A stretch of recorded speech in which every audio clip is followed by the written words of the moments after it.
guys? Welcome back to my channel. I'm so freaking excited to be able to sit in front of a vanity now.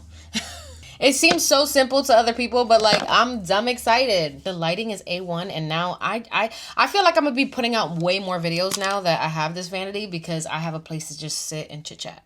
You know what I mean? Having to figure out what content am I gonna shoot today is like annoying. Sometimes I just want to sit here and just talk shit. You know what I mean?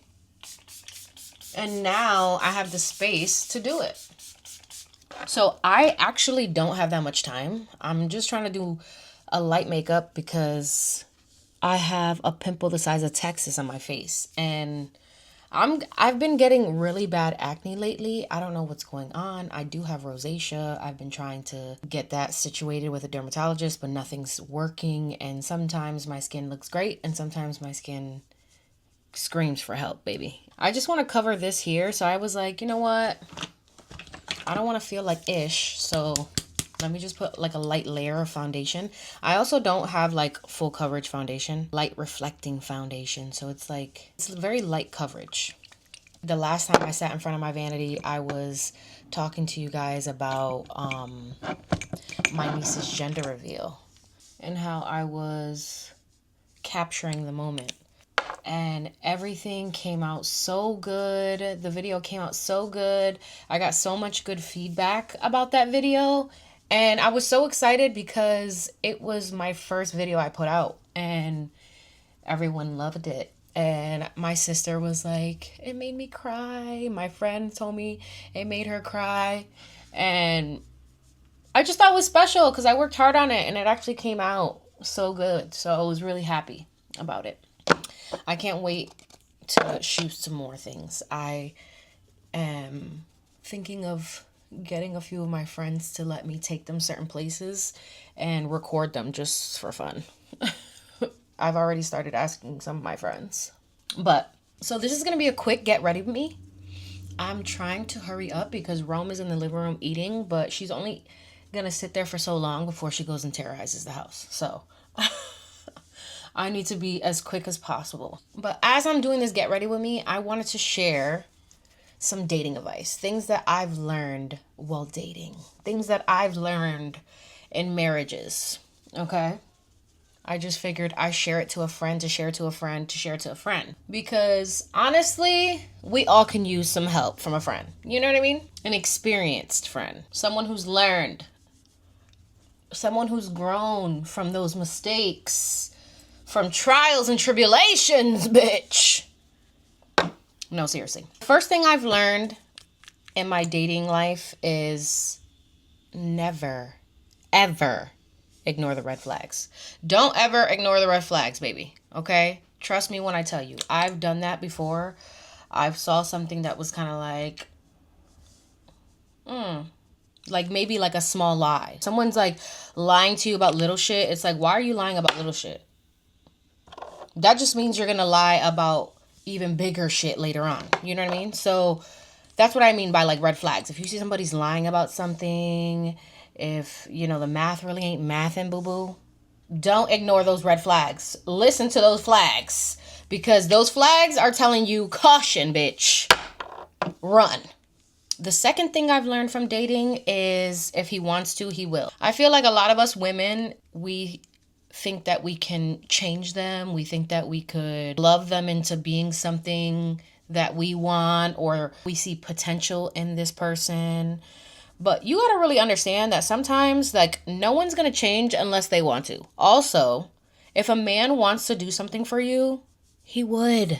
Baby, he will. And I've only learned that because you could see somebody in a relationship begging their partner to be a certain way. And then if the relationship ends and they break up, they get with somebody new and that person starts doing exactly what the previous person asked them to do. They willingly now do it with someone else. When someone is really into someone, they put the effort in, they put the work in. The only thing I've learned is believe them the first time. Stop begging people to be what they clearly don't want to be. I've dated people that I've had to beg to love me right. And I've had people that I didn't have to say a word and they're always trying. They're always doing something to show their love. You know what I mean? So stop wasting so much years of your life hoping that man's going to change when he showed you time and time again that he doesn't want to. Okay? No more of that, sis. No more. No more. That's enough. Okay? If he wanted to, he will. And if he don't, somebody will. Okay? Okay. Another thing I've learned is the man doesn't always have to be the giver. Yes, I do feel like men should be giving and should be showing their love and taking the initiative. But I also think sometimes you could do it too, boo. Sometimes you could do something romantic. Sometimes you can plan a date. Sometimes you can set up a nice little rose petal thing at the house for him to walk into. You know what I mean? Like, sometimes you could do it. And I'm not saying do it all the time. I get sometimes these men can be princesses. That's not what I mean. What I mean is find someone who treats you good and is romantic, but also you could do those things too. You don't always have to expect. Sometimes when you show your partner so much love and attention, they want to reciprocate that back. So, you know, yes, he should be planning them dates and being romantic, but baby, you could do it too. Girls could do it too. We could do it too. Don't be lazy, ho. Okay. Like, I feel like you should be able to give what you expect. So if I'm expecting my partner to be lovable and affectionate and romantic and show love, I should be able to reciprocate that. I should be able to give that too. I should be able to plan dates too. I should be able to be romantic too. And what are you doing? You could be the giver as well. Both of you guys can give. Two givers make for a great, strong relationship. Trust me. Trust me when I tell you, you can't always just be the receiver. You also have to give. So that's what I've learned. Stop licking. Rome constantly thinks she's a cat, and she's always like, meow, trying to lick somebody. Stop. Another thing I've learned is communicate your expectations in the relationship. Do we want a family? Do we want marriage? What are your beliefs on discipline? What are your beliefs on God? Are our kids going to be in church? Those are things you need to communicate. And I feel like some people just get lost in the lust of things that they don't even have those conversations before they're already starting families. And then it's just like, we should have this conversation a long time ago. So I learned, baby, that's a no-no. That's a no-no, mommy. And again, I say that. Some people could be like, duh, girl. But I just say that because I know we can get lost in the fun. And you can't be mad at someone not fulfilling you in a way that you never communicated. A closed mouth don't get fed. So baby, speak up. Another thing I've learned is you're not always right. You have to be able to be accountable in your relationships. Admit when you're wrong, fix the problem. You can't always project. Not everything is about everyone else. Sometimes you are part of the problem, whether it's allowing them to treat you that way or staying longer than you should have. Like, baby, we got to start taking accountability in 2025, okay? In all areas of life. Another thing I've learned is stop complaining about your relationship problems to your friends or to people. Because 9 out of 10 times, shorty ain't leaving that man. And now everybody knows your business and everybody's putting their input in, and that doesn't help your situation. Also, stop taking dating advice from people who are not married. If you aspire to be married, you can't be taking dating advice from people who are single. Because, like, what are you doing? Like, what are you doing? Am I going to get computer advice from someone who works in construction? No, I'm not. If you want a successful marriage, surround yourself around people who have successful marriages. Surround yourself around people who believe in marriages. You know? Does that make sense? I'm trying to keep it short and simple and straight to the point. But these are some things that I've just learned. I used to vent deeply about my relationships. And what did I do? I just put my burden on my friend, or I'm not going to leave him anyway. So what am I really doing? Like, why am I sharing this with you? Also, I've learned that not everyone has good intentions. So you could be, venting to a friend and they could be talking so bad about you. You really need to stop complaining about your situations to other people and face your issues head on. A lot of us don't face our issues head on. We want to go running to other people and getting advice and getting their opinion on what they think we should do. Instead of just facing it head on, stop running from your situation. Stop telling everybody else about your situation, trying to get somebody else to help you figure out what you should do. Baby, you already know what you need to do. Stop asking everybody to help you figure it out when you already figured it out a long time ago. Stop doing that.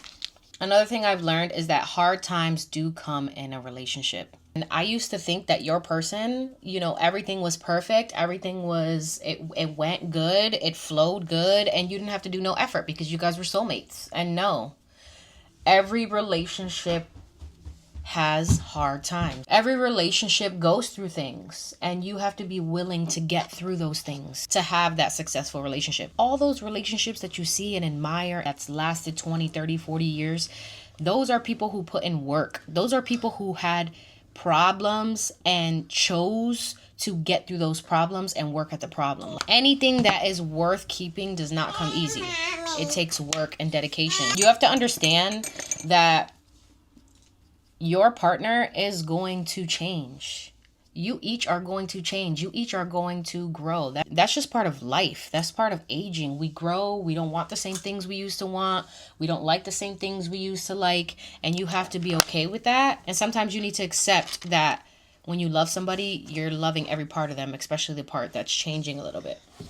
And last but not least, appreciate the efforts that are being made. And I'm not talking about those relationships where your partner is giving you bare minimum. I'm just talking about if you guys are really struggling with connection and you're getting so caught up in what you're not receiving and just forgetting what you are receiving. Try to really appreciate the efforts that are being made. It's real easy to just complain about what I'm not getting, what I'm not receiving, and you don't acknowledge what you are getting from that person. So if they are making the effort, appreciate those efforts, because there's people out here that don't give a damn, which also falls into if he wants to, he will. You know, like if someone's trying, let them try. Don't be stubborn. Another thing I've learned is that starting over is not always a bad thing. Sometimes you fall into a situation where you do need to start over, but at least you know that you're starting over with experience, and you can take what you've learned from those situations and do better.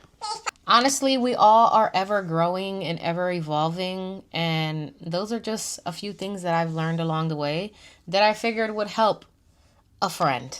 Okay, baby? So thank you for watching, and tell a friend to tell a friend. Right, baby? Yeah. Period. Tell a friend to tell a friend.